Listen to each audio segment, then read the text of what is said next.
A paz, Senhor, amados, um bom dia a todos. Eu espero que esteja tudo bem com você e com a sua casa. Hoje é o dia 315 da nossa leitura anual. Fique conosco.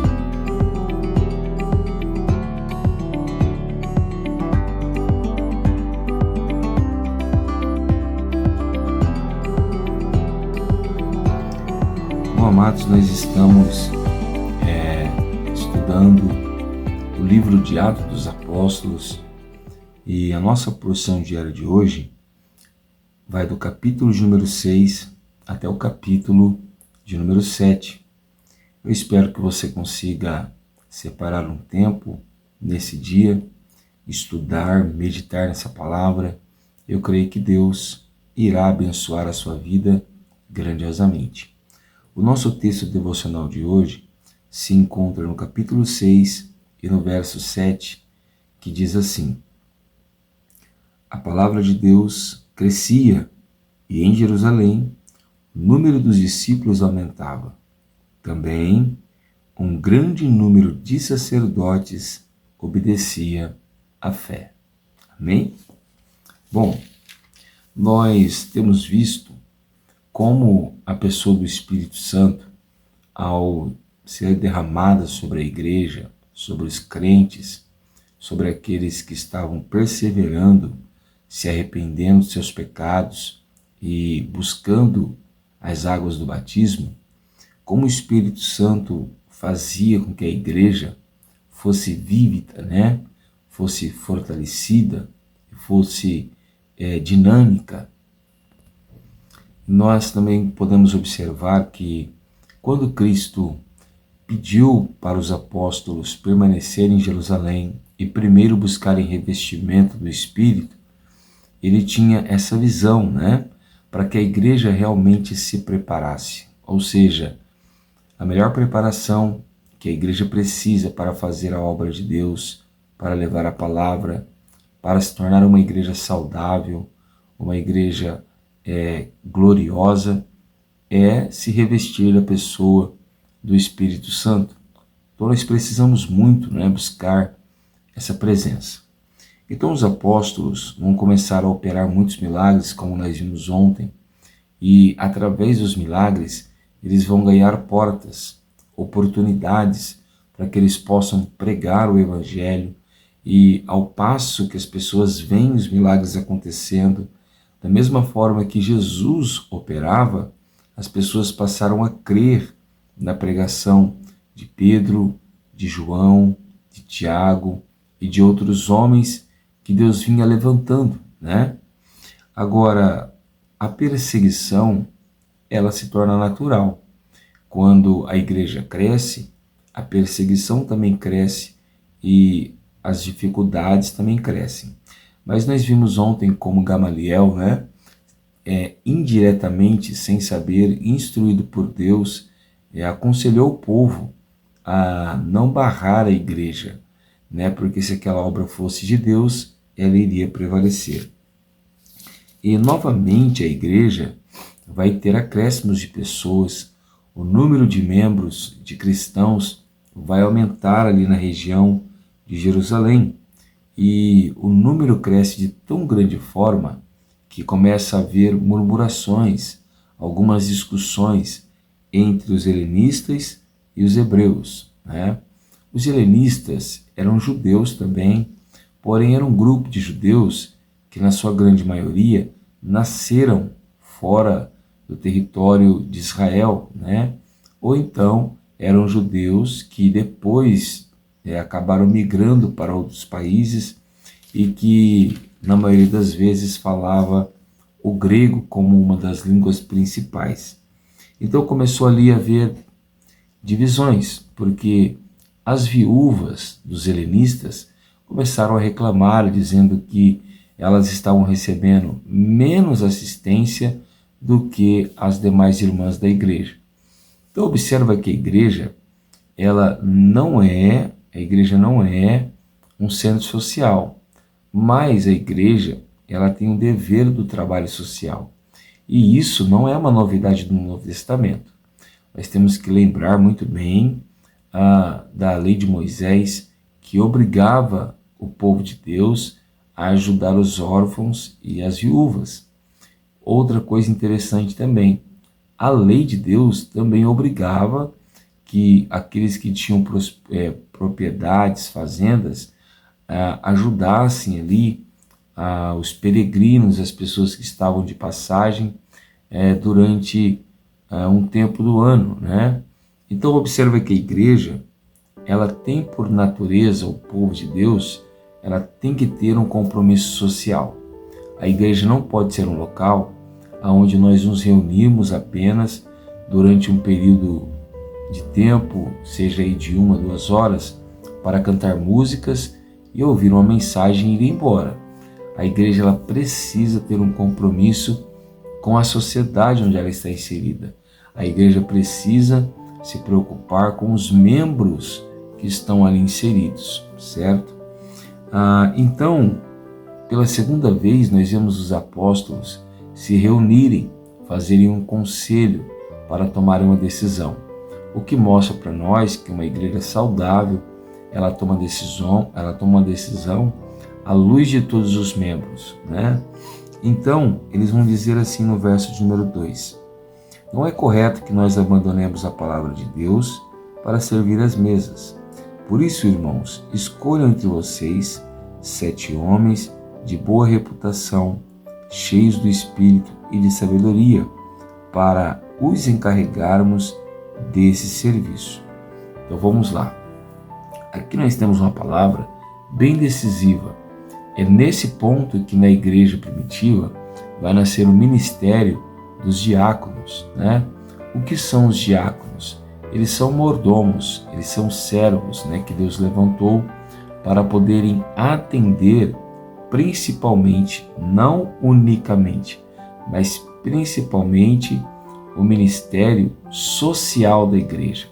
Então, a igreja tinha os apóstolos, né, que eram seus pastores e são seus presbíteros, e esses homens que lideravam a igreja, eles aparentemente estavam à frente de todos os trabalhos da igreja: oração, palavra, jejum, obra missionária, visitas, atendimento social. E aí nós estamos vendo que a igreja começa a ficar desequilibrada, porque a mesma pessoa que prega é a mesma pessoa que visita as casas, é a mesma pessoa que tem que perguntar como está a viúva da igreja, como está o órfão, como que está a distribuição de alimentos. E essa sobrecarga não é saudável, porque o ministério de palavra e de oração exige muito tempo, exige muita dedicação para que possa ser feito com excelência, né? Então se sentiu a necessidade na igreja de surgir ali um novo departamento, um novo ministério, que é o ministério dos diáconos. Agora, olha que coisa interessante. Aqueles que são encarregados de levar a palavra de Deus, o presbitério, o pastorado da igreja, eles não devem gastar muito tempo com serviços sociais. Então eles não devem fazer, não, muito pelo contrário. O pastor deve fazer tantas visitas quanto os diáconos.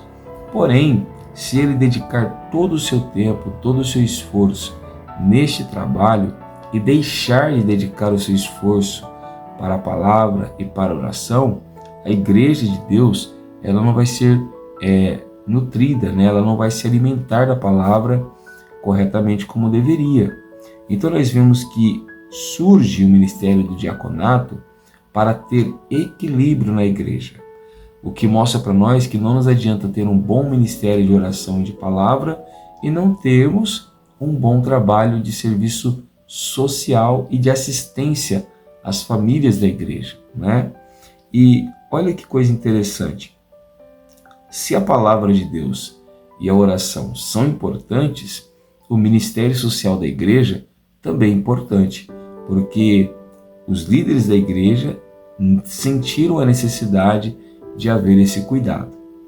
Outra coisa que é importante é que muitas pessoas pensam que somente aqueles que pregam, somente aqueles que lideram a igreja, somente aqueles que pastoreiam a igreja é que são pessoas cheias do Espírito Santo, que devem buscar sabedoria, né? E que devem ter ali um bom caráter, uma boa reputação. E na verdade não. Olha os requisitos para que alguém seja um diácono. Ele disse aqui, escolha entre vocês homens, 7 homens, né? De boa reputação, ou seja, o histórico deles na igreja e na sociedade tem que ser um bom histórico. As pessoas têm que falar bem deles, né? Eles têm que ser um modelo, um exemplo de boa reputação. Segundo, cheios do Espírito Santo. Olha que requisito bom, né? Então, o diácono também tem que ser alguém que transborde da presença do Espírito Santo. Terceiro, o diácono também tem que ser alguém que busque sabedoria, entendimento. Ele também tem que estudar a palavra de Deus. Ele vai ter contato com as pessoas nas casas ou até mesmo na igreja. Ele vai ter que pregar, ele vai ter que levar uma palavra no lar, que é aconselhar. Então ele tem que ter o conhecimento da palavra de Deus, né? E olha que coisa interessante. Quando a igreja tem um equilíbrio, aqueles que ministram a palavra, eles podem se dedicar à palavra de Deus com mais excelência. Olha o que diz o verso 4. Quanto a nós, ou seja, os líderes da igreja, nos consagraremos ou nos dedicaremos à oração e ao ministério da palavra, né? Então, se você é um diácono, um cooperador numa igreja, a melhor maneira de você ajudar o seu pastor, de você ajudar o presbitério da igreja, é fazer visitas, é procurar entender como que as famílias da igreja estão. Se há alguém necessitado na igreja de uma cesta básica, de uma oração, se tem alguém que está no hospital também precisando de uma oração, assim o trabalho da igreja vai ser equilibrado e o pastor vai saber aonde pode atuar, aonde deve atuar com mais necessidade e com mais empenho, né? Para mim, no meu ponto de vista, o ministério do diaconato é um ministério extremamente excelente e, quando bem executado, ele traz aí uma harmonia extremamente saudável para a igreja. Qual é a prova que o ministério do diaconato foi excelente na igreja primitiva? A prova é o texto do nosso devocional, que é o verso 7, que diz assim: a palavra de Deus crescia e em Jerusalém o número dos discípulos aumentava. Também um grande grupo de sacerdotes obedecia à fé. Observa que desde quando nós começamos a ler o livro de Atos dos Apóstolos, nós só estamos vendo aumento, crescimento, desenvolvimento, porque tudo era feito de uma forma saudável, honesta e de acordo com a vontade de Deus. Então, olha, quando uma igreja está equilibrada entre palavra, oração e trabalho social, olha o que acontece. A palavra de Deus cresce, né? Porque quem ministra tem tempo para isso. Quem faz as visitas traz as necessidades para a liderança e a liderança sabe aonde atuar melhor. Olha, aquela irmãzinha está no hospital, pastor, ela precisa de uma oração. E então o pastor sabe que precisa ir lá. Olha, a irmãzinha Judite está precisando de uma cesta básica, pastor. E então o pastor pode organizar o conselho da igreja e direcionar uma cesta básica para a irmã Judite. Então a palavra de Deus vai crescer, ela vai se desenvolver numa igreja dessas. Segundo, a quantidade de números de cristãos, de discípulos, também vai aumentar. Porque imagine, o irmão vai dizer ao outro: olha, a irmã Judite estava precisando de alimentos. A igreja se organizou e levou alimento para ela.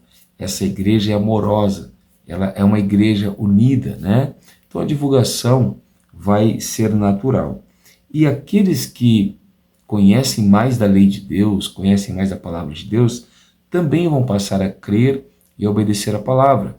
Porque agora nós temos um presbitério, uma liderança na igreja saudável que pode se dedicar a orar e a estudar a palavra de Deus, né? Neste tempo, Deus vai levantar aí 7 homens, né?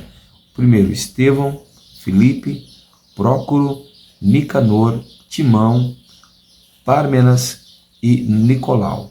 Esses homens foram fenomenais, porque eles colocaram um marco na história da igreja, né? No seu trabalho e no seu serviço. Dentre eles, nós podemos destacar aqui Estevão, por enquanto, né? Porque Estevão, cheio do Espírito Santo, de graça, além de fazer os seus trabalhos do diaconato, o texto vai mostrar para nós que ele fazia prodígios, sinais e maravilhas. Isso prova para nós que o trabalho do diácono não é somente visitar e atender as necessidades. Ele também prega, ele ora, ele cura, ele faz os mesmos trabalhos que qualquer cristão pode fazer e deve fazer. A revolta contra Estevão foi muito grande. E então nós vamos ver que Estevão vai ser morto, apedrejado diante de uma grande multidão. Quem estava lá? Saulo de Tarso. Estava ali com os olhos fitos em Estevão, enquanto ele era apedrejado, via os céus abertos, ele viu o Cristo assentado à destra do Pai, e da mesma forma que Jesus perdoou seus ofensores na cruz, Estevão perdoava aqueles que o apedrejavam. Isso é um homem cheio do Espírito Santo, um homem que não imputa pecado àqueles que estão ofendendo e que lhe estão agredindo. Que o nosso coração seja como o coração de Estevão, não como o coração daqueles que o apedrejaram, porque eles eram circuncidados na carne, tinham alianças físicas, mas não tinha aliança no coração e nem nos ouvidos. É o que diz o verso 51. Eles eram incircuncisos de coração, de ouvidos, e resistiam ao Espírito Santo.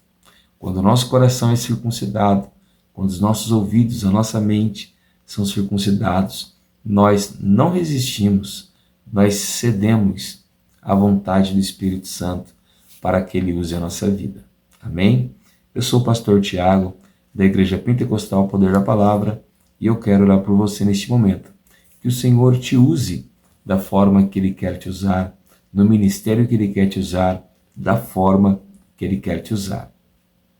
Senhor, nosso Deus e nosso Pai, nessa manhã nós queremos te louvar, te bendizer por essa grande oportunidade que o Senhor nos tem dado de estudarmos a sua palavra, de aprendermos um pouco mais de ti e de crescermos no conhecimento e na graça do Senhor.